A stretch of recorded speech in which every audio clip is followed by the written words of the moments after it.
नमस्कार, good morning साथियों। उत्कर्ष classes के यूट्यूब चैनल पे आप सभी का स्वागत है और मैं हूं आपका होस्ट और दोस्त नरेंद्र चौधरी। और मेरे दोस्तों, आज हम एक नए टॉपिक के साथ दोबारा आप लोगों के बीच हूं और आज हम चर्चा करेंगे राजस्थान की जलवायु की। यदि हम बात करें राजस्थान की ज्योग्राफी की, तो इस राजस्थान की ज्योग्राफी के अंदर मोस्टली 3 टॉपिक ही ऐसे आते हैं जहां से क्वेश्चनों की भाषा जो है ना वो बदली जा सकती है। बाकी जो जितने भी क्वेश्चन होंगे वहां पर भाषा बदली नहीं जा सकती, 100% स्थायी भाषा होगी। यदि पूछा जाए राजस्थान में इस खनिज का उत्पादन कहाँ पर होता है, तो भाई जहाँ पर होता है वहीं पर होता है, इसके अलावा दूसरी जगह नहीं कर सकते, भाषा नहीं बदली जा सकती। लेकिन राजस्थान के सामान्य परिचय की बात करें, वहाँ पर आंकड़ों के आधार पर और शब्दों के आधार पर दोनों तरीके से प्रश्न बनाया जा सकता है। राजस्थान के भौतिक प्रदेशों की बात करें, वहां पर भौतिक और प्राकृतिक कारकों की बात करें, उन दोनों को जोड़ करके और वहां पर किसी कॉन्सेप्ट बेस्ड क्वेश्चन बनाया जा सकता है। और उसके बाद में जो क्वेश्चन बनाया जा सकता है सबसे ज़्यादा घुमाने वाला या कॉन्सेप्ट के आधार पर, वो आता है राजस्थान की जलवायु से। तो आज राजस्थान की कॉन्सेप्ट आधारित ये जो तीसरा जो बिंदु आता है राजस्थान की जलवायु, ये राजस्थान की हर कॉम्पिटिटिव एग्जाम के लिए इंपॉर्टेंट है। तो आप इसे इंपॉर्टेंट लगा के नोट डाउन करोगे, अच्छे से नोट्स बनाने। और आज हम बात करेंगे राजस्थान की जलवायु की। जलवायु क्या होती है ये भी हम लोग चर्चा करेंगे। राजस्थान की जलवायु कैसी है इस पे भी चर्चा करेंगे। राजस्थान की जलवायु को प्रभावित करने वाले कारक कौन से हैं इस पे भी चर्चा करेंगे। राजस्थान की जलवायु की विशेषता क्या है इस पे भी चर्चा करेंगे। और उसके बाद राजस्थान के अंदर जो ऋतुएं आती हैं उन ऋतुओं पे भी चर्चा करने वाले। तो सभी को नमस्कार, स्वागत है। आ जाओ करें शुरुआत सेशन की। देखो भाई, हेडिंग आपकी हो जाएगी, हम बात करेंगे राजस्थान की जलवायु से। अपनी हेडिंग हो जाएगी राजस्थान की जलवायु। और इस राजस्थान की जलवायु के अंदर जो बेसिक सी बातें हम पढ़ेंगे, मैं आपको पहले ही बता दूं, उसी के अकॉर्डिंग चलते चलेंगे। जैसे एक तो हम बात करेंगे सामान्यतः यहाँ पर आने वाली विभिन्न प्रकार की शब्दावली की बात करेंगे, क्योंकि ये जो टॉपिक है इसके अंदर बहुत सारे ऐसे शब्द आएंगे। उन शब्दों का बेसिक अर्थ हमें पता होगा तो समझना आसान हो जाएगा। उसके बाद हम बात करेंगे राजस्थान की जलवायु की। उसके बाद हम बात करेंगे कि राजस्थान की जलवायु जो है ये कैसी है, इस जलवायु की बात करेंगे। उसके बाद में एक तो हम बात करेंगे कि राजस्थान की जलवायु कैसी है, एक हम बात करेंगे इसे प्रभावित करने वाले कारक, इसे प्रभावित जो करने वाले कारक हैं, करने वाले कारकों की बात करें कि कारक कौन से हैं, इनकी चर्चा करेंगे। और एक हम चर्चा करेंगे राजस्थान की जलवायु की विशेषताओं की चर्चा करेंगे, किसकी विशेषताएं क्या आती हैं। और उसके बाद हम बात करेंगे यहाँ पर राजस्थान की ऋतुओं की। किसकी बात करेंगे भाई? राजस्थान की ऋतुएं। और इस राजस्थान की ऋतुओं के अंदर अपने कौन कौन सी ऋतु आ जाती है, जैसे हम बात करेंगे यहाँ से, एक तो आ जाएगी आपके यहाँ पर ग्रीष्म ऋतु की बात करेंगे, एक चर्चा करेंगे भाई शीत ऋतु की चर्चा करेंगे, या वर्षा ऋतु की बात करें वर्षा ऋतु की चर्चा करेंगे। और उसके बाद चर्चा करने वाले हैं यहाँ पर शीत ऋतु की चर्चा करने वाले हैं। तो ये कुछ बिंदु जो है ये इस टॉपिक के अंदर आज हम लोग पढ़ने वाले हैं भाई। तो करें, चलो जी आ जाओ। तो सबसे पहले देखो बेसिक चीज़ों पर से आते हैं, ठीक है। बेसिक चीज़ों से स्टार्ट करते हैं। हेडिंग लगाओगे आप कि राजस्थान की जलवायु में सबसे पहले आप लिखोगे शब्दावली। किसकी बात करें? सबसे पहले आप लिखोगे शब्दावली के बारे में कि ये शब्दावली क्या आती है। और ये शब्दावली इंपॉर्टेंट है क्योंकि बहुत बार ऐसे क्वेश्चन भी आते हैं और इसकी शब्दावली से इंपॉर्टेंट आ जाते हैं। जैसे हाँ भाई, 4 प्रकार की ऋतु है। शीत ऋतु को 2 भागों में बांट देंगे, सर्द और शीत ऋतु, और 4 भागों में इसको बांट करके पढ़ेंगे, चिंता नहीं करना है। जैसे एक तो हम बात करें मौसम शब्द की, एक तो हमारे यहाँ पे शब्द आएगा जिसका नाम है मौसम। एक तो किसकी बात करेंगे? मौसम कि क्या होता है भाई मौसम। आपने एक गाना तो सुना होगा, यार बदल न जाना मौसम की तरह। इसका मतलब क्या था कि भाई जैसे मौसम बदलता है, जितनी जल्दी बदलता है वैसे तुम भी मत बदल जाना। ये गाना था, वो वहाँ का मुद्दा है। अपन बात करेंगे यहाँ पे समझने के लिए कि भाई जितनी जल्दी मौसम बदलता है, इसका मतलब हुआ कि यहाँ पर कुछ दशाएं ऐसी होती हैं जिनमें चेंजेज बड़ी जल्दी होता है, जिनमें चेंजेज या परिवर्तन बहुत जल्दी होता है। उसे क्या कहा जाता है, मौसम। तो मौसम की सिंपल सी डेफिनेशन जो आती है वो आती है क्या, कि किसी स्थान की बात करें, कि किसी स्थान की 24 घंटे की बात कर सकते हैं, 24 घंटे, या हम ये भी कह सकते हैं एक दिन की, या कह सकते हैं एक दिन की वायुमंडलीय दशाएं, वायुमंडलीय जो दशाएं होती हैं, दशाओं की बात करें, उन दशाएं जो होती हैं उन्हें क्या कहा जाता है, मौसम कहा जाता है। जैसे आज हम बैठे थे और सुबह सुबह आप लोग बैठे हो अभी और अपने दिमाग में आया यार बाहर मौसम तो आज गर्म है, कहते कि नहीं कहते, कई बार गर्मी होती कहते हैं यार आज तो मौसम गर्म है, इसका मतलब आज मौसम गर्म है, तो आज की बात कर रहे हैं। और आज का मतलब एक दिन, आज का मतलब 24 घंटों की बात की जा रही है। आज तो मौसम गर्म है और हो सकता है अगले दिन क्या आ जाए, बारिश आ जाए, तो क्या कहते हैं आज तो यार मौसम बारिश वाला है, इसका मतलब आज की बात कर रहे हैं एक दिन की। और वायुमंडल की दशाएं कैसी हैं, बारिश वाली। अरे एक दिन मौसम, एक दिन बाहर वायुमंडल में ठंड आ जाए तो क्या बोलेंगे, आज मौसम ठंडा है, इसका मतलब आज के दिन इस वायुमंडल की दशाएं कैसी हैं, ठंडी है। बस वही बात यहां से होती है। तो एक दिन की किसी स्थान विशेष पर वायुमंडल की जो दशाएं हैं उन्हीं को मौसम कहा जाता है। वो गर्म भी हो सकता है, ठंडा भी हो सकता है, वर्षा वाला भी हो सकता है और सुहाना भी हो सकता है। बस ये बात यहां से आ जाती है।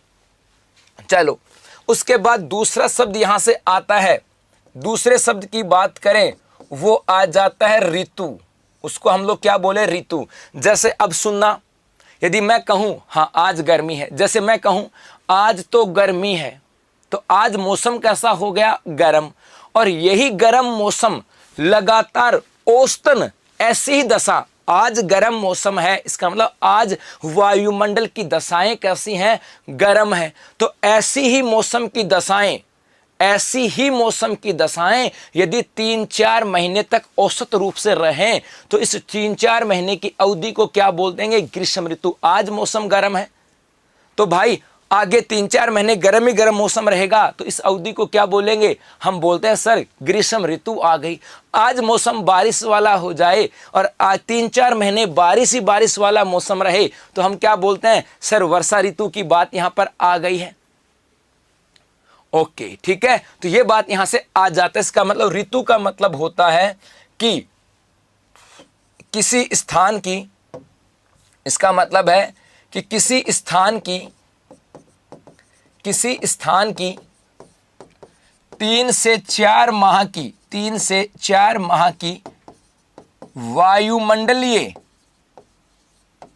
वायुमंडलीय दशाओं का औसत, उसे क्या कहा जाएगा, उसे कह दिया जाए ऋतु की। किसी स्थान पर 3 से 4 महीने एक जैसी जो वायुमंडलीय दशाएं होती हैं उन पूरी दशाओं की अवधि को क्या कहते हैं, ऋतु कह दिया जाता है। उसके बाद एक शब्द और निकल के आता है भाई, और वो शब्द निकल के आता है यहां से क्या, वो निकल के आता है जलवायु। और यही तो मुद्दा हमें पढ़ना है। एक शब्द निकल के आता है जलवायु की बात करें, सर ये जलवायु क्या है, तो जलवायु का मतलब है कि सामान्यतः किसी स्थान की लंबे समय की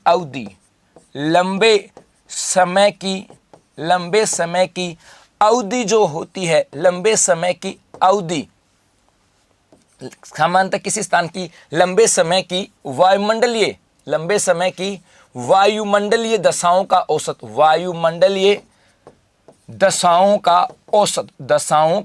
औसत जो हो जाएगा उसे क्या बोल देते हैं, उसे कह देते हैं जलवायु। तो ऋतु का, मौसम का मतलब एक दिन की वायुमंडलीय दशाएं, ऋतु का मतलब 3 से 4 महीने की वायुमंडलीय दशाओं का औसत। और यदि हम बात करें भाई लंबे समय की अवधि, लगभग 55 से 60 साल तक की बात की जाती है। और ऐसी स्थिति में जो वायुमंडलीय दशाएं होती हैं या दीर्घकालीन जो वायुमंडलीय दशाएं होती हैं उनको क्या कहा जाता है, जलवायु वहां पर कहा जाता है। तो हो गई बात इसकी, उतार लिया होगा या स्क्रीनशॉट ले लेना। उसके बाद आगे चलते हैं। चलें भाई आगे देखो अगला शब्दावली क्या आती है। एक शब्द आता है यहां पर, किसकी बात करें, एक शब्द आता है ताप और एक शब्द आता है भाई तापमान, ये दोनों चीजें अलग अलग होती हैं। ताप और तापमान की बात करें, ये दोनों चीजें अपने आप में अलग हैं। ताप अलग चीज है और तापमान अलग चीज है। सर क्या होता है ताप और क्या होता है तापमान, ये भी देखो। और इससे बहुत सारी बिंदु समझ में आएंगे कि क्या समझ में आएगी कि राजस्थान में सबसे अधिक ताप कहां पर आता है और राजस्थान में सर्वाधिक तापमान कहां पर होता है। यहां पर देखो, ये तो है सूर्य, यहां पर मैं एक सूर्य बना देता हूं भाई, ये तो हो गया सूर्य। और इस सूर्य पर क्या पाया जाता है, ताप पाया जाता है, गर्मी पाई जाती है। इस सूर्य पर क्या पाया जाता है, ताप। ये है अपनी पृथ्वी, ये क्या है, अपनी पृथ्वी। और इस सूर्य से ताप कहां पर आता है, पृथ्वी पर आता है। तो सूर्य से आई जो उष्मा की मात्रा होती है, उष्मा की जो मात्रा है, इस मात्रा को क्या कहा जाता है, ताप कहा जाता है। कि सूर्य से ताप पृथ्वी पर आता है। पढ़ते कि नहीं पढ़ते कि सूर्य ताप को पृथ्वी तक आने में कितना समय लगता है। इसका मतलब हम बात करते हैं ना सूर्य ताप, सूर्य का ताप। सूर्य ताप क्या मतलब है, सूर्य की उष्मा। तो सूर्य से जो उष्मा की मात्रा पृथ्वी पर आती है उसे क्या कहा जाता है, ताप कहा जाता है। और इसका मात्रक लैपिली आता है, वो अपने काम का नहीं है। चलो उसके बाद देखो, ये ताप पृथ्वी पर आ गया। सपोज करो यहां पर पृथ्वी पर ये क्या आ गया, ताप आ गया। तो पृथ्वी पर जो ताप आया है, इस ताप का अंकन की बात करें, इस ताप का अंकन कह दो या इस ताप के पठन की बात करें, ये पठन किस में किया जाता है, तापमान में। किस में किया जाता है भाई, तापमान में। सूर्य से जो उष्मा की मात्रा आई वो तो क्या है, ताप।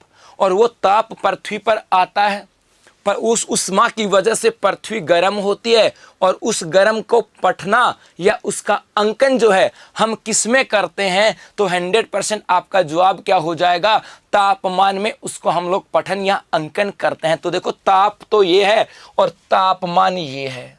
बात हो गई क्या क्लियर।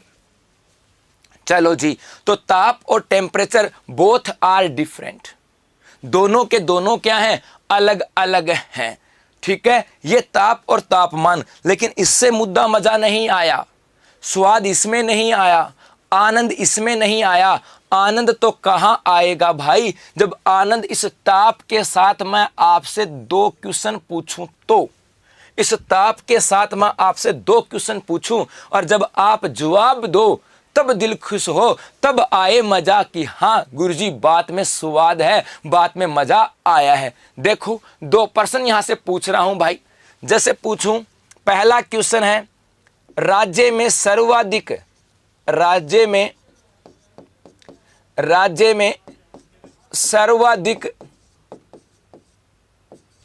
सूर्य ताप वाला जिला बता दो भाई। तब आएगा स्वाद, तब पता लगे कि हाँ कितनी सारी कॉन्सेप्ट क्लियर हैं। राज्य में सर्वाधिक सूर्य ताप वाला जिला कौन सा है। एक तो ये हो गया यहां से। अब आ जाएगा मजा कि सर ताप तो पता लग गया, तापमान पता लग गया, लेकिन आनंद तो तब आए जब ये पता लगे कि सर यदि पूछा जाए एग्जाम में कि राजस्थान में सर्वाधिक सूर्य ताप वाला जिला कौन सा है। तब देखो अब यहाँ पे जवाब आने लगे। कुछ के जवाब आ रहे हैं चूरू और किसी के बांसवाड़ा, लेकिन ज्यादातर जवाब जो आ रहे हैं वो 100% ज्यादातर जवाब किसके आ रहे हैं भाई, चूरू के आ रहे हैं। लेकिन इसके सही जवाब की बात करें तो वो जवाब क्या होगा, बांसवाड़ा होगा। अब कुछ के दिमाग की बत्ती जली होगी, दिमाग की बत्ती जला लो। सर ऐसा क्यों हुआ, सर्वाधिक ताप तो चूरू तो बेटा सबसे अधिक गर्म है, सबसे अधिक सूर्य ताप वहां आएगा। सुनो बात को, अब जो भाग सूर्य के नजदीक होगा, अरे अपने घर के अंदर, इसको एग्जाम्पल देसी भाषा में सुनो, अपना गांवड़ा आदमी, हाँ अपना गाँव का आदमी, राजस्थान का आदमी, बिना देसी एग्जाम्पल के समझ में को नहीं आवे। अपना गढ़ा गाँव में गढ़ा के अंदर चूल्हो जला रहा को है या सिगड़ी जला रहा है कि सर्दियों में सिकण के लिए, तो उस सिगड़ी के सारा बैठा जना ज्यादा ताप मिले या सिगड़ी से दूर बैठा जना गणो ताप मिले, या चूल्हो जला रहा को है सर्दियम सिकण के लिए, देसी भाषा बोल रही हूं, तो उस चूल्हा के सारा बैठा जना गणो ताप आवे, भाई दूर बैठा गणो आवे, नजदीक बैठे आए तभी तो आएगा ना। इसका मतलब भाई सूर्य ताप तब वहां पर ज्यादा आएगा जो भाग सूर्य के नजदीक होगा। और राजस्थान में सूर्य के सबसे नजदीक वाला भाग कौन सा आता है? तो जवाब क्या हो जाएगा सर? बांसवाड़ा। ठीक है, तो राजस्थान में सर्वाधिक सूर्य ताप वाला जिला कौन सा है? बांसवाड़ा। तो दोबारा दिमाग की घंटी जली, सर मजे ले रहे हो तो फिर सर सबसे ज्यादा तापमान कहां पर होना चाहिए? बांसवाड़ा में। उसकी भी क्लियर करेंगे मुद्दा, क्यों क्वेश्चन बन जाए कि सबसे अधिक सूर्य ताप बांसवाड़ा में आता है लेकिन सबसे ज्यादा टेम्परेचर नहीं, क्यों? आले मारा गया है ना, कोई बात नहीं है, अब नहीं मारे जाएंगे, सुनेंगे भाई। यहां पर एग्जाम्पल शानदार है ना, बस एग्जाम्पल शानदार हो जाना चाहिए भाई। आ जाओ, दूसरा क्वेश्चन यहां पर आ गया, बताओ राज्य में न्यूनतम सूर्य ताप वाला जिला। जी, अब आए मजा कि राजस्थान में न्यूनतम सूर्य ताप वाला जिला कौन सा है? राजस्थान में न्यूनतम सूर्य ताप वाला जिला कौन सा है? फिर देखते हैं। हाँ जी, बता दो भाई, राजस्थान में न्यूनतम सूर्य ताप वाला जिला कौन सा है? यदि सबसे अधिक ताप वाला बांसवाड़ा है तो न्यूनतम वाले का जवाब सबका सही आना चाहिए, और सबका सही जवाब आ रहा है। क्या बात है, अब जाकर के मन खुश हुआ कि हाँ गुरुजी अब आया, ठीक है। तो ये जिला कौन सा हो जाएगा? गंगानगर। सर ऐसा क्यों? तो भाई गंगानगर सूर्य से अधिकतम दूरी पर है। तो देखो, पहले एक क्वेश्चन तो ये याद था कि सूर्य की सबसे लंबवत किरणें बांसवाड़ा में और सबसे तिरछी किरणें गंगानगर में। अब एक क्वेश्चन इसके साथ और निकल गया कि सूर्य के सबसे नजदीकी जिला बांसवाड़ा, सूर्य के सबसे दूर जिला गंगानगर। अरे सबसे अधिक सूर्य ताप वाला जिला बांसवाड़ा और सबसे न्यूनतम सूर्य ताप वाला जिला। तो जवाब क्या हो जाएगा भाई? तो जवाब क्या हो जाएगा? गंगानगर। हो गई बात यहां से क्लियर? चलो जी, हाँ आगे देखो, तापमान की बात करें, इस तापमान के साथ भी आ जाता है। यदि ये पूछा जाए कि राजस्थान में सबसे गर्म जिला कौन सा होगा, बता दो, दिखा। तापमान किसको बताता है? गर्मी को और सर्दी को। कभी भी ये भी मत समझना कि तापमान का मतलब गर्मी होता है ना। तापमान सिर्फ और सिर्फ वहां पर जो उष्मा है उसके अंकन की बात करता है। टेम्परेचर ज्यादा होगा तो गर्मी होगी और टेम्परेचर कम होगा तो सर्दी होगी। तापमान कभी भी गर्मी का संकेत नहीं है। हम कुछ बातें ऐसी हैं जो कॉमनली पढ़ते हैं लेकिन वास्तविकता के अंदर उनका सही जवाब नहीं होता है। तापमान सिर्फ और सिर्फ उष्मा का एक वैज्ञानिक अंकन किया जाता है। टेम्परेचर ज्यादा है तो गर्मी, टेम्परेचर कम है तो सर्दी। -16 डिग्री सेल्सियस टेम्परेचर है तो -16 डिग्री सेल्सियस तापमान है ना, तो वहां पे तापमान उष्मा की मात्रा कम है। तो सबसे गर्म जिला कौन सा हो जाएगा? चूरू। और यहां से आ जाए, इसी चूरू के साथ ये भी याद रखना, ये क्या है? सबसे ठंडा जिला भी यही है। ये लो, तो यहां से बात क्लियर हो गई।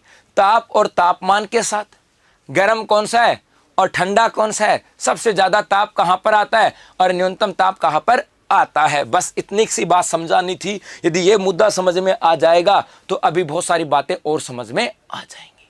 हो जाए स्क्रीनशॉट। अब आगे चलते हैं, चलें भाई आगे। वेरी गुड, तो ताप होगी बात। उसके बाद आगे बढ़े, अगला शब्द क्या आता है? ताप, तापमान। एक शब्द आएगा भाई वायुदाब, जो हमें पढ़ना है। एक शब्द आएगा भाई पौने, और एक शब्द आएगा भाई मानसून। ये तीन शब्दों के बेसिक अर्थ और समझ लेने हैं। उसके बाद देखो राजस्थान की जलवायु का टेम्परेचर कैसे, राजस्थान की जो जलवायु की जो टॉपिक है कैसे आसान और क्लियर हो जाता है। हाँ जी देखो भाई,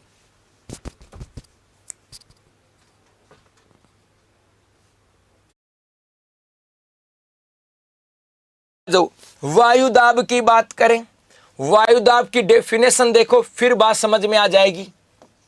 किसी स्थान पर वायुमंडलीय दाब को वायुदाब कहते हैं, वायुदाब कहते हैं भाई। इसका मतलब क्या हुआ, इसका मतलब यह है जैसे ये अपनी पृथ्वी है और इस पृथ्वी के चारों ओर क्या पाया जाता है,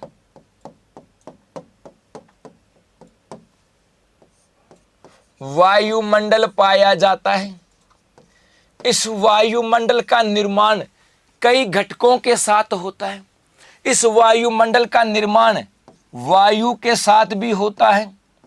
इस वायुमंडल में जल वाष्प भी पाई जाती है और इस वायुमंडल में धूल के कण भी पाए जाते हैं। तो वायु, जल वाष्प और धूल के कण से मिलकर के वायुमंडल बना है और इस वायुमंडल का जो कोई दबाव इस पृथ्वी पर पड़ता है, इस दाब को ही क्या कहा जाता है, वायु दाब कहते हैं। इस वायुमंडल का जो दाब पड़ा, इस दाब को ही क्या कहते हैं, वायु दाब कहा जाता है। हो गई बात यहां से क्लियर। तो पृथ्वी के चारों ओर वायुमंडल है। इस वायुमंडल का निर्माण पौने या वायु, जलवाष्प और धूल कणों के साथ हुआ है और उसका जो दबाव पड़ता है उसे क्या कहा जाता है, वायु दाब कहा जाता है। एक और देखो, एक बच्चा कर से चूरू ठंडा क्यों है, बेटा चिंता मत करो, अभी इसके ऊपर चर्चा करेंगे चूरू ठंडा क्यों है और बांसवाड़ा के अंदर ज्यादा गर्मी क्यों नहीं है। आगे देखो, एक यहां से आता है कि वायुदाब व, ये भी ध्यान में रखना, वायुदाब व तापमान में, वायुदाब व तापमान में विपरीत संबंध होता है।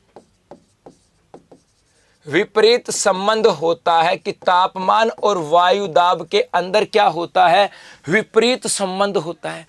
यदि तापमान ज्यादा होगा तो वायुदाब कम, और यदि तापमान कम तो वायुदाब ज्यादा होगा। इन दोनों के अंदर विपरीत संबंध होता है और वायुदाब को मापा किस में जाता है, बैरोमीटर।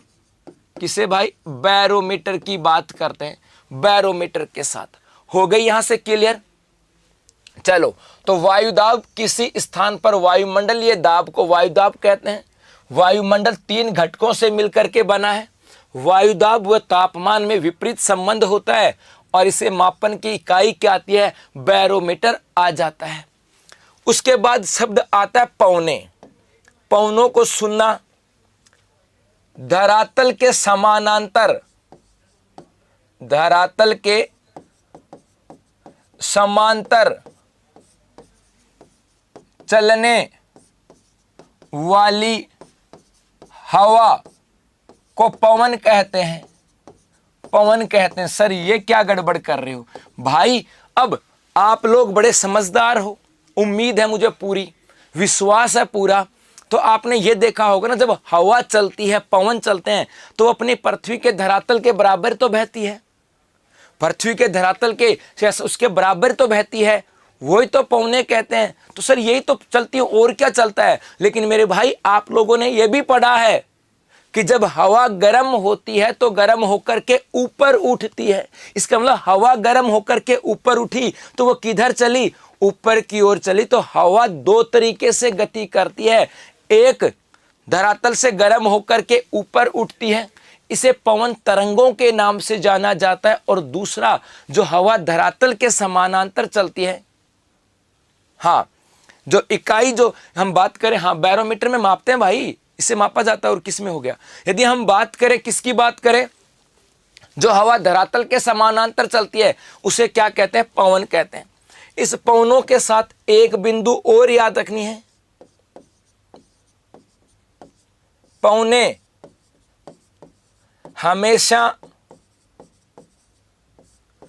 उच्च वायुदाब से, पवने हमेशा उच्च वायुदाब से न्यून वायुदाब की ओर चलती हैं, न्यून वायुदाब की ओर चलती हैं। किधर चलते हैं भाई? न्यून वायुदाब की ओर चलते हैं। बैरोमीटर में मापते हैं, एमबी में दर्शाते हैं, मिली बार में। क्यों परेशान हो रही हो बेटा? आ जाओ, ठीक है। हमेशा किधर चलते हैं भाई? पौने, पौने हमेशा उच्च वायुदाब से न्यून वायुदाब की ओर चलते हैं। क्लियर हो गया बात? उसके बाद देखो अगला शब्द आता है मानसून।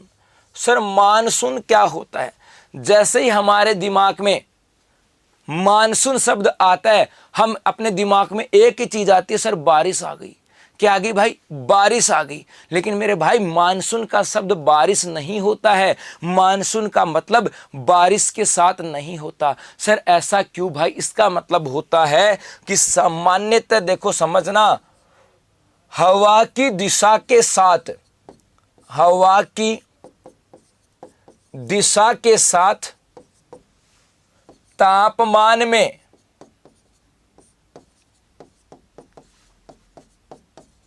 परिवर्तन होना व वर्षा का होना मानसून कहलाता है। यह है कहानी कि मानसून क्या कहती है? हवा की दिशा के साथ तापमान में परिवर्तन होना और या वर्षा का होना, इसे क्या कहा जाता है? इसे कहा जाता है मानसून। सर कैसे? समझ लो, फिर बात करेंगे। जैसे हम बात करें राजस्थान की बात करें, पहले एक दो मैप बनाएंगे। एक राजस्थान का छोटा सा, ये देखो प्यारा सा सुंदर सा नन्ना सा मुन्ना सा एक मैप बना दिया राजस्थान का। और इस राजस्थान के अंदर दो परिस्थितियां देखते हैं।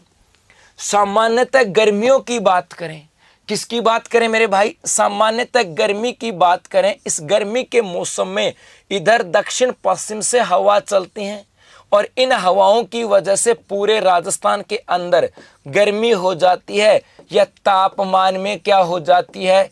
वृद्धि हो जाती है। कि ग्रीष्म काल में या राजस्थान में दक्षिण पश्चिम से जो हवाएं आती हैं, हाँ ठीक है बेटा, हवाएं जो आती हैं उससे पूरे राजस्थान में तापमान में वृद्धि हो जाती है।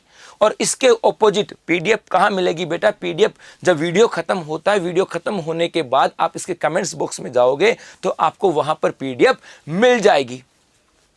इसके विपरीत जब हम सर्दियों की बात करते हैं तो उत्तर पूर्व से हवाएं आती हैं और इन हवाओं की वजह से पूरे राजस्थान के अंदर सर्दी हो जाती है या क्या हो जाती है? तापमान में कमी हो जाती है। तो अब यही तो बात मैंने कही है कि हवाओं की दिशा के साथ तापमान में परिवर्तन। यदि हवाएं दक्षिण पश्चिम से चल रहा है तो तापमान बढ़ा और उत्तर पूर्व से आ रहा है, उत्तर पूर्व से आ रही हैं तो तापमान कम हो गया। तो हवाओं की दिशा के साथ क्या हो गया? टेम्परेचर में बदलाव हो गया। क्या?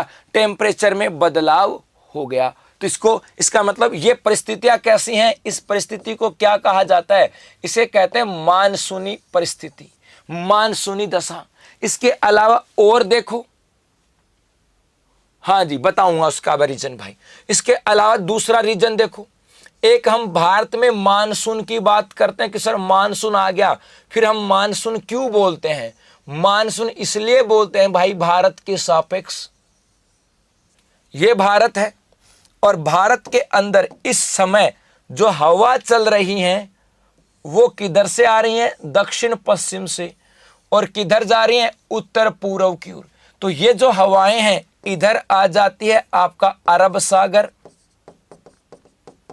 और यहां पर आ जाती है आपके बंगाल की खाड़ी, ये हवाएं इस अरब सागर और बंगाल की खाड़ी से नमी धारण करती हैं और उसके बाद भारत में प्रवेश करती हैं। तो देखो हवाओं की दिशा के साथ ये नमी, ये इधर से हवाएं हैं और इन हवाओं के साथ क्या आती है, नमी आती है और नमी युक्त हवाओं से क्या होती है, वर्षा। तो ये वर्षा किधर से हुई, इन हवाओं के साथ। तो नमी युक्त हवाओं के साथ, इन नमी युक्त हवाओं के साथ ही क्या होती है, वर्षा होती है। इसलिए ऐसी परिस्थिति को भी क्या कहा जाता है, मानसूनी परिस्थिति। और यही हमने पढ़ा है कि हवा की दिशा के साथ यदि तापमान में बदलाव होता है और यदि हवा की दिशा के साथ बारिश आती है तो वो क्या कहलाती है, मानसून कहलाती है। अब इसको ये भी समझ लेना, जैसे सर्दियों में बारिश होती कि नहीं होती, तब तो हम बोलते हैं पश्चिमी विक्षोभ, तब तो हम बोलते हैं चक्रवात, तब तो कभी नहीं बोलते मानसून। इसका मतलब सर्दियों की बारिश को कभी बोला क्या कि मानसून आ गया, नहीं बोलते। सिर्फ इस समय जो बारिश आती है वर्षा काल में, उसी को कहा जाता है मानसून, बाकी नहीं कहा जाता। इसलिए क्योंकि वर्षा काल के अंदर जब बारिश आती है तो वो हवाओं की दिशा के साथ बारिश आती है और इसलिए उसको क्या कहते हैं, मानसूनी वर्षा। और बाकी हवा की दिशा के साथ यदि मानसून नहीं आता तो उसको हम लोग मानसूनी वर्षा नहीं कहेंगे। तो भाई इसका भी स्क्रीनशॉट ले लो, या मुझे उम्मीद है उतार लिया होगा। हाँ जी, आगे चलो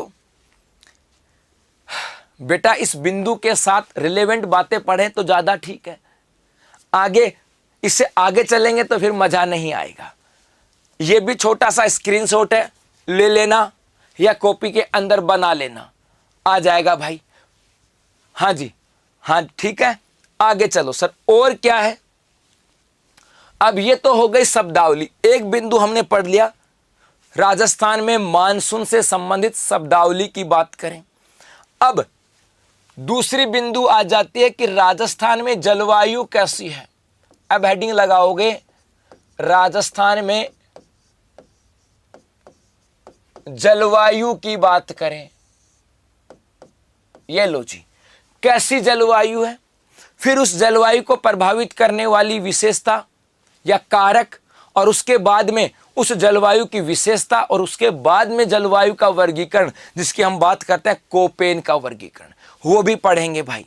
देखो राजस्थान में जलवायु की बात करें तो पहला शब्द मैं कह सकता हूं कि राजस्थान की जलवायु कैसी है। राजस्थान की जलवायु जो है ये मानसूनी जलवायु है।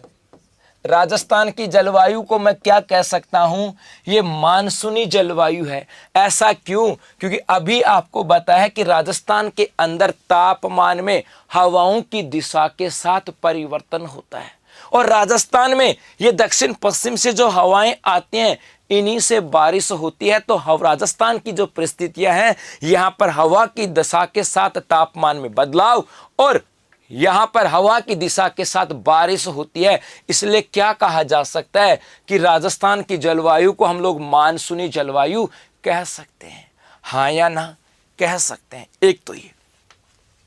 नंबर 2, मैं ये भी कह सकता हूं कि राजस्थान की जलवायु उष्ण एवं शुष्क जलवायु है। राजस्थान की जलवायु कैसी है, उष्ण एवं शुष्क जलवायु है। ऐसा क्यों, तो आपको अच्छे से पता होगा मेरे भाई। उष्ण का मतलब क्या होता है, इसका मतलब होता है तापमान अधिक, तापमान अधिक। और आपको अच्छे से पता है कि राजस्थान के अंदर लगभग पूरे साल भर टेम्परेचर 40 को तो टच करता ही रहता है। सूरज ये कहता है कहीं नहीं जाऊंगा तुम्हें छोड़ के, मुझे राजस्थान से बड़ा प्यार और लगाव है, मैं राजस्थान को छोड़ के कहीं नहीं जाऊंगा। और हमेशा एकदम वायुमंडल साफ रहता है और सूरज चमकता रहता है और टेम्परेचर लगभग 50 के आसपास, 40 के आसपास रहता है। तो अपने यहाँ पर कह सकते हैं उष्ण, तो कह सकते हैं। इसके अलावा, हाँ भाई राम राम, उसके अलावा शुष्क, शुष्क का मतलब वर्षा कम। वर्षा क्या होती है, कम। और इसको राजस्थान से बेहतर कौन समझ सकता है, क्या इसको राजस्थान से बेहतर कौन समझ सकता है कि अपने यहाँ पर बारिश भी क्या होती है, कम होती है। इसका मतलब अपने यहाँ पर उष्ण एवं शुष्क जलवायु पाई जाती है। उसके बाद देखो नंबर 3 की बात करें सर, 3 कैसे हो सकती है?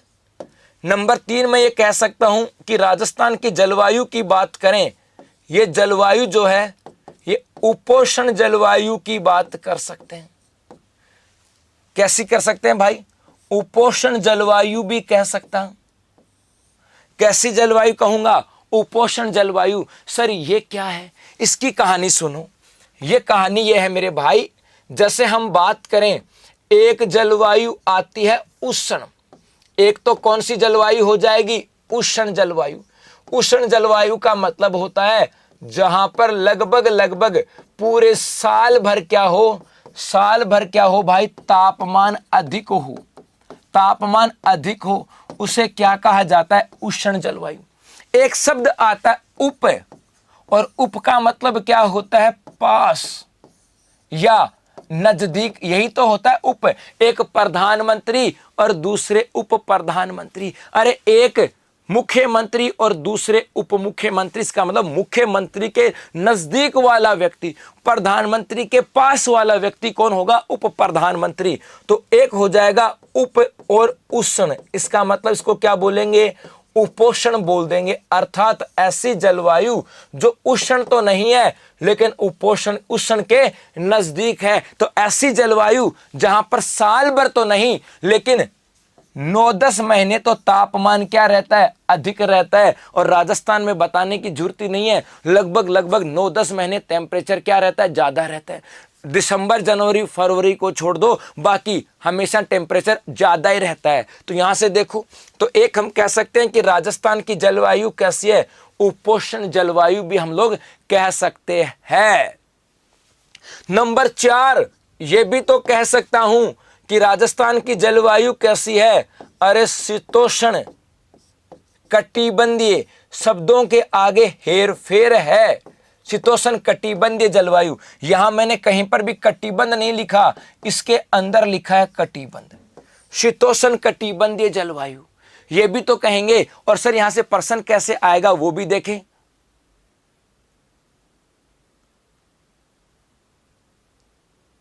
हाँ जी, उस शीतोष्ण कटिबंधीय जलवायु की बात करें, सर ये क्या है?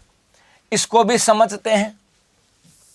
इसको ऐसे समझें कि पहले तो यहां पर समझना, कटिबंध की बात करें। कटिबंध, कटिबंध क्या होते हैं भाई? कटिबंध का मतलब है दो अक्षांशों के बीच का जो स्थान होता है उसे क्या कहा जाता है? कटिबंध कहा जाता है। ये भी देखो, एक ताप के आधार पर ग्लोब को 3 कटिबंध में बांटा गया है। 3 कटिबंध में बांटा गया है। सर कौन कौन से हैं 3 कटिबंध? ये ग्लोब आ जाता है। ये तो क्या आ गया? ग्लोब। इस ग्लोब के ऊपर बात करें तो इस ग्लोब के ऊपर बीचों बीच इस प्रकार से जो अक्षांश है उसको तो हम लोग बोलते हैं भूमध्य रेखा। उसके बाद में इधर यहां पर एक आती है भाई कर्क रेखा, और इधर दक्षिण में एक आ जाती है मकर रेखा। और शुरुआत में ये पढ़ा हुआ चीजें हैं, जो चीजें पढ़ी हुई याद होनी चाहिए। क्या? कि सूर्य हमेशा 22 दिसंबर को मकर रेखा पर, फिर उत्तर की ओर चलता हुआ भूमध्य रेखा, फिर कर्क रेखा पर 21 जून, फिर नीचे आता है और मकर। तो सूर्य साल भर इसी कर्क रेखा और मकर रेखा के बीच से रहता है। हमेशा कहाँ रहता है? इसी कर्क रेखा और मकर रेखा के बीच में रहता है। इसलिए यहाँ पर तापमान क्या होता है? ज्यादा होता है। यहाँ पर क्या हो जाता है भाई? तापमान अधिक होता है। और तापमान अधिक होने के कारण ये जो पार्ट आता है इसे क्या कह दिया जाता है? इसे हम लोग कह देते हैं भाई उष्ण कटिबंध। इसे हम लोग क्या कहते हैं? उष्ण कटिबंध। तो कटिबंध का मतलब अक्षांशों के बीच का स्थान। इस अक्षांश और इस अक्षांश के बीच का भाग है तो कटिबंध, और यहां पर वर्ष भर तापमान ज्यादा रहता है तो क्या हो जाएगा, उष्ण। तो ये एक तो भाग हो गया उष्ण कटिबंध। तो याद रखना ये कहां से कहां तक है, कर्क रेखा से मकर रेखा के बीच में। ये भी ध्यान में रखो कि भाई अपने राजस्थान की बात करें, इस राजस्थान का बांसवाड़ा जो है इससे होकर के क्या गुजरती है, कर्क रेखा। इसका मतलब राजस्थान का कुछ बांसवाड़ा का ही हिस्सा इस भाग में आता है, बाकी पूरा का पूरा हिस्सा कहां पर है, उत्तर के अंदर है। आ गई बात यहां से। चलो जी, उसके बाद देखो यहां पर हम बात करें, उत्तर के अंदर एक अक्षांश होगी जिसको हम लोग बोलेंगे 86.5 डिग्री उत्तरी अक्षांश। उसी प्रकार से दक्षिण के अंदर एक अक्षांश होगी जिसको हम लोग बोलेंगे 66.5 डिग्री दक्षिणी अक्षांश। यदि हम बात करें कि सूर्य जब मकर रेखा पर होता है तो इस 66.5 डिग्री से बहुत ज्यादा दूर है, तो यहां पर परिस्थितियां कैसी होंगी, शीत ठंडी होंगी कि नहीं होंगी, ये बेसिक सी चीजें हैं। और सूर्य जब कर्क रेखा पर आ जाएगा तो यहां पर क्या हो जाएगी, गर्मी उष्ण। इसका मतलब ये क्षेत्र ऐसा है यहां पर शीत परिस्थितियां भी पाई जाती हैं और यहां पर उष्ण परिस्थितियां भी पाई जाती है। ये हो गई यहां से। और इसको यदि दोनों को जोड़ें तो इसको क्या बोलेंगे भाई, शीतोष्ण।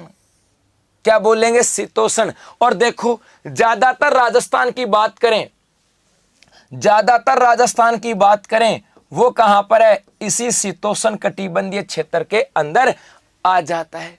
और यदि हम बात करें यहां पर 90 डिग्री है, इस 66.5 से 90 तक हमेशा सर्दी रहती है, इसे क्या कहा जाता है, शीत कटिबंध कहते हैं। इसी प्रकार से ये तो क्या हो जाता है, शीतोष्ण, और इधर वाला क्या है, शीत। तो पृथ्वी पर ये कटिबंध है। और ज्यादातर यदि हम बात करें राजस्थान कहां पर है भाई, तो राजस्थान कहां पर है, इस शीतोष्ण कटिबंध के अंदर है। तो ये आपको ध्यान में रखना है। इसीलिए मैंने क्या कहा कि राजस्थान के अंदर जलवायु कैसी है, शीतोष्ण कटिबंध।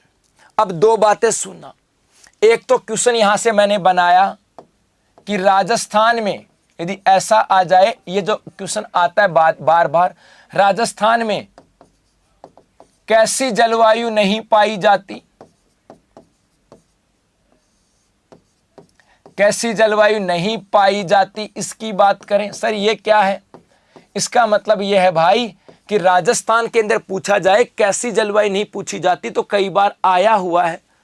तो राजस्थान के अंदर मानसूनी जलवायु पाई जाएगी, राजस्थान के अंदर उष्ण एवं शुष्क जलवायु पाई जाएगी, राजस्थान में शीतोष्ण जलवायु पाई जाती है, राजस्थान में उपोष्ण जलवायु पाई जाती है, शीतोष्ण कटिबंधीय जलवायु पाई जाती है। और एक बार क्वेश्चन आया हुआ था और उसके अंदर ये पूछा था कि ध्रुवीय जलवायु, एग्जाम में जो आया था, ऑप्शन थे 4, 3 इनमें से था और एक आ जाता है ध्रुवीय की बात करें तो एक क्या हो जाएगा, ध्रुवीय जलवायु अपने यहाँ पर नहीं पाई जाती। या टुंड्रा जलवायु की बात करें वो अपने यहाँ पर, एक तो अपने यहाँ पर पाई जाती है शीतोष्ण कटिबंधीय और एक राजस्थान में पाई जाती है उष्ण कटिबंधीय। दोनों प्रकार की पाई जाती है, इस मैप में देख सकते हो।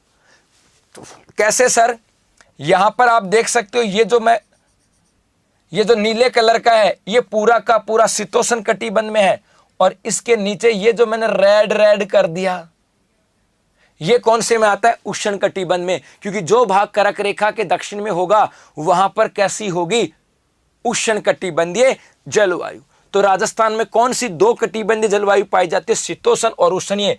और यदि पूछा जाए कि ये किस जिले के अंदर पाई जाती है, जिला कौन सा हो जाएगा, तो जिला भी याद रखना, ये जिला कौन सा हो जाएगा भाई, बांसवाड़ा। जिला कौन हो जाएगा, बांसवाड़ा। तो राजस्थान की जलवायु की यदि हम बात करें कि राजस्थान के अंदर जलवायु कैसी है, तो मानसूनी याद रखना पूछा जाता है, उष्ण एवं शुष्क जलवायु की बात करें पूछा जाता है। यदि हम बात करें उपोष्ण या शीतोष्ण कटिबंधीय और 2 प्रश्न ऐसे, और यहां पर पूछा गया हुआ था एक ऑप्शन तो दे रखा था 1 नंबर, दूसरा 2 नंबर, तीसरा 3 नंबर और एक दे रखा था ध्रुवीय जलवायु जो एग्जाम में आया था। तो बताओ कौन सी जलवायु हो जाएगी जो राजस्थान में नहीं पाई जाती? तो कौन सी हो जाएगी भाई? ध्रुवीय जलवायु जो है ये राजस्थान में नहीं पाई जाती है। हाँ सर, राजस्थान में उपोष्ण जलवायु पाई जाती है। पक्का पक्का ये उस एग्जाम के अकॉर्डिंग या उसके टॉप जीके बेटा उस एग्जाम के ऊपर निर्भर करेगी या उसके ऑप्शन पे निर्भर करती है। बताया ना राजस्थान में उपोष्ण जलवायु, ये रहा देखो, उपोष्ण परिस्थितियां भी पाई जाती हैं। ये परिस्थितियां तो हैं, ये भी हैं तो ये भी हैं, सभी प्रकार की हैं। ये ऑप्शन पे निर्भर करेगी कि आपको क्या करके आना है। हार्ड एंड फास्ट कुछ भी नहीं है। चलूं आगे? हो गया स्क्रीनशॉट ले लो। हट जाता हूं भाई यहां से, फिर आगे चलते हैं। शाबाश मंगल सिंह रॉय, वेरी गुड जी। हाँ Priyanka Chaudhary, Rajasthan culture, very good भाई। आगे देखो, ये भी आपको स्क्रीनशॉट ले लेना है कटिबंधों को लेकर के, ताकि भूलो नहीं। चलें आगे, हो जाए स्क्रीनशॉट। आगे देखो भाई, लिख लिया? शाबाश, ये हुई ना अच्छे बच्चों वाली बात। अब अगला बिंदु आता है राजस्थान की जलवायु को प्रभावित करने वाले कारक,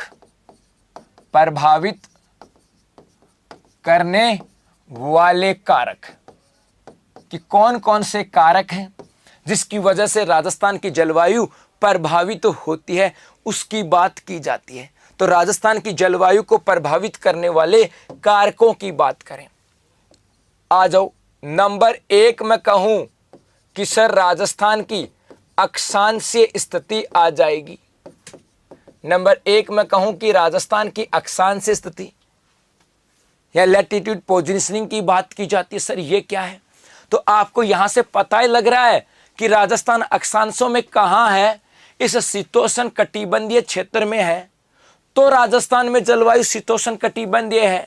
अरे भाई, यदि राजस्थान अक्षांशों में यहां पर 23 से 30 न होकर के और यहां पर ध्रुवीय के पास, यहां पर भूमध्य रेखा के 0 डिग्री 1-2 के पास होता तो राजस्थान में जलवायु कैसी हो जाती? उष्ण। और यदि राजस्थान यहां न होकर के 66.5 से 90 के बीच अक्षांश स्थिति होती तो राजस्थान की जलवायु कैसी हो जाती? शीत। तो राजस्थान की अक्षांशीय स्थिति ही शीतोष्ण कटिबंधीय जलवायु के अंदर आ जाती है, इसलिए यहां पर ऐसी जलवायु पाई जाती है। एक तो ये हो गया। दूसरा हम बात करें जलवायु को प्रभावित करने वाले कारकों में, नंबर 2 आ जाता है। नंबर 2 लिखूं भाई, समुद्र से दूरी। समुद्र से दूरी की बात करें, इस समुद्र से दूरी को समझ लेना। समुद्र से दूरी को कैसे प्रभावित करती है इसको समझना। सर ये क्या? समुद्र तल से ऊंचाई, समुद्र से दूरी, दोनों की बात करेंगे। देखो भाई, एक मैप बना रहा हूं, कुछ आप मेरे साथ साथ बनाना है ना। कुछ बेसिक सी बातें हैं जो आपको समझनी है। यह हो गया इधर अरब सागर, हिंद महासागर, बंगाल की खाड़ी। सीधा बोलूं, ये तो क्या आ जाएगा? समुंदर। और ये भाग कौन सा है? स्थल। ठीक है, ये भाग कौन सा है? स्थल। इस स्थलीय भाग की विशेषता आती है। इस स्थलीय भाग की विशेषता होती है कि ये जल्दी तो क्या होता है? गर्म। और जल्दी क्या हो जाता है? ठंडा। और स्थलीय भाग के अंदर जो जलवायु पाई जाती है सामान्यतः उसे कहा जाता है महाद्वीपीय जलवायु, यह शब्द याद रख लेना कि स्थलीय भाग जल्दी गर्म हो जाता है और जल्दी ठंडा हो जाता है। और ऐसी स्थलीय भाग की जो जलवायु होती है इसे क्या कहा जाता है? इसे कहा जाता है महाद्वीपीय जलवायु। हाँ, एक बच्चा कह रहा सर आपके कितने सारे बच्चे हैं? आप सब बच्चे ही तो हो मेरे, है ना? जो मेरे से छोटा है वो सब बच्चे ही हैं, सब घर के ही तो मेंबर हो भाई। आ जाओ, एक समुंदर की बात करें। इस समुंदर की विशेषता क्या होती है? ये धीरे धीरे धीरे तो क्या होता है गर्म, और धीरे ही क्या होता है ठंडा। और इसकी बात करें, ऐसी परिस्थितियों की जलवायु जो होती है इसे कह दिया जाता है महासागरीय जलवायु। महासागरीय जलवायु। अब प्रश्न घुमाता हूं यहीं पर, राजस्थान में कौन सी जलवायु पाई जाती है? बताना भाई। फिर उस बिंदु पर आऊंगा, फिर उस बिंदु पर आऊंगा भाई। यदि क्वेश्चन यहां पर आ जाए, बताओ राजस्थान में कौन सी जलवायु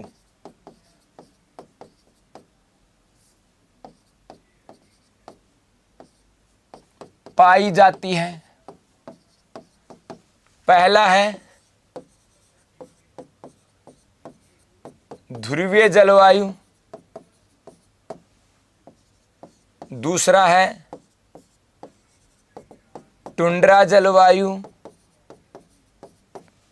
तीसरा है शीत जलवायु, और चौथा है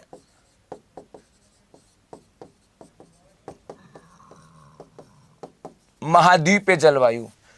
ऐसा पूछ ले तो गड़बड़ हो जाए, ऐसा पूछ लेना तो गड़बड़ हो जाए। तो अपने यहां ध्रुवीय परिस्थितियां नहीं है, अपने यहां पे टुंड्रा की परिस्थितियां भी नहीं है, अपने यहां पे शीत जलवायु की परिस्थितियां भी नहीं है, अपने यहां पर कृषि परिस्थितियां हैं, महाद्वीपीय जलवायु की परिस्थितियां हैं। जल्दी तो गर्म हो जाता है और जल्दी क्या हो जाता है ठंडा हो जाता है। क्या जल्दी है गर्म और जल्दी क्या है ठंडा। क्लियर? ऐसा याद रखना। तो राजस्थान के अंदर समुद्र से दूरी है।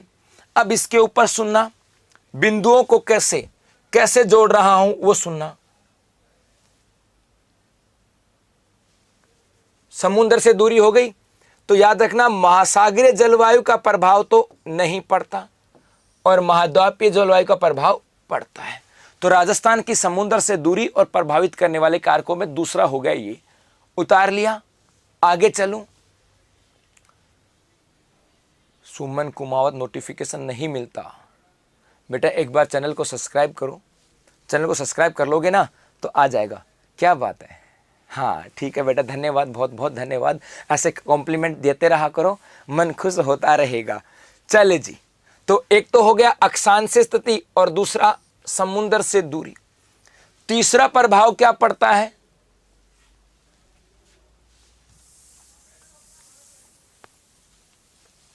तीसरे प्रभाव की बात करें, तीसरा प्रभाव पड़ता है भाई वनस्पति की कमी। तीसरा प्रभाव क्या पड़ता है? वनस्पति की कमी। कुछ बातें सुनना, बेसिक से समझ में आ जाएंगी। दो छोटे छोटे एग्जाम्पल बना रहा हूं। यह धरातल है, ये एक पेड़ है, ठीक है, और ये भी भाई एक पेड़ है।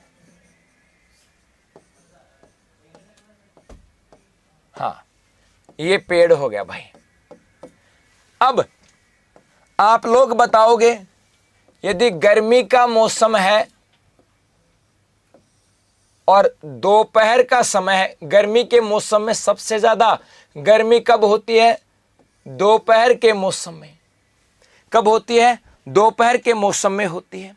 तो ऐसी स्थिति में गर्मी का मौसम है और दोपहर का समय है, गर्मी का मौसम और दोपहर का समय।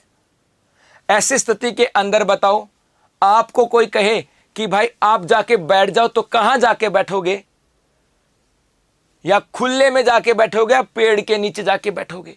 तो आप 100% कहोगे सर हम तो इस पेड़ के नीचे जाके बैठेंगे। भाई कहां जाके बैठोगे? पेड़ के नीचे। ये बैठ गया भाई, बैठा दिया, चलो जैसा ही बैठ गया ये बैठ गया, ये पेड़ के नीचे बैठ गया। कहां बैठा? पेड़ के नीचे। क्यों? क्योंकि पेड़ के नीचे गर्मी कम लगती है। इसके ऑपोजिट एक चीज और देखो, ये सर्दी का मौसम है और सर्दी ज्यादा कब पड़ती है? रात के समय। और आपको घर वाले कहें कि चल आज रात को तो तू बाहर ही रह के देख, आज रात को तो बाहर ही रह के देख, तो फिर आप खुले में बैठोगे या पेड़ के नीचे? तो आप कहोगे नहीं सर इस समय भी हम तो कहां बैठेंगे भाई? पेड़ के नीचे, क्योंकि पेड़ के नीचे सर्दी भी कम लगती है। और देखना गर्मियों में जानवर जो है ना पेड़ के नीचे बैठा रहता है, और सर्दियों में रात के समय भी जानवर कहां बैठता है? पेड़ के नीचे। क्योंकि सर्दियों में पेड़ के नीचे सर्दी कम होती है और गर्मियों में पेड़ के नीचे गर्मी कम होती है। और इसके पीछे रीजन क्या है? तो इन पेड़ों के द्वारा जो वाष्पोत्सर्जन की जाती है, वाष्पोत्सर्जन, उस वाष्पोत्सर्जन की जो गुप्त उष्मा है उसकी वजह से, गुप्त उष्मा की बात करें, उसकी वजह से पूरा बैलेंस बना रहता है। अब वनस्पति की कमी क्या कहती है? यदि वनस्पति नहीं होंगे, यदि वनस्पति खूब सारी वनस्पति हो तो दोपहर में गर्मी कम होगी कि ज्यादा? कम। और खूब सारी वनस्पति हो तो सर्दियों में सर्दी ज्यादा होगी? कम। तो कम हो जाएगी। इसका मतलब है अपने राजस्थान में वनस्पति की कमी है, इसलिए सर्दी के अंदर तो सर्दियां ज्यादा हो जाती हैं और गर्मियों में गर्मी ज्यादा हो जाती है। जहां वनस्पति कम होगी वहां पे गर्मियों में गर्मी ज्यादा और सर्दियों में सर्दी ज्यादा। और इसी का एक एग्जाम्पल आ जाता है चूरू। चूरू के अंदर वनस्पति का अभाव है। अरे चूरू के अंदर बालू मिट्टी है, तो क्या बालू मिट्टी जैसलमेर में नहीं है? क्या बालू मिट्टी बाड़मेर में नहीं है? क्या बालू मिट्टी जालोर के अंदर नहीं है? सर किया हुआ कोई बेटा आ जाएगा, कल बताना नहीं फिर तो है कि नहीं है? वही तो बालू मिट्टी है। तो फिर चूरू ही गर्म क्यों हुआ? चूरू इसलिए गर्म हुआ क्योंकि वहां पर वनस्पति की कमी है, और वनस्पति की भाग जहां पर कम होगा वहां पर गर्मियों में गर्मी ज्यादा होगी और मेरे भाई सर्दियों में सर्दी ज्यादा होगी। ये बिंदु समझ में आ गया होगा। आगे बात समझ में? तो तीसरा आ जाता है वनस्पति की कमी। चौथा कारक देखो, एक आ जाती है भाई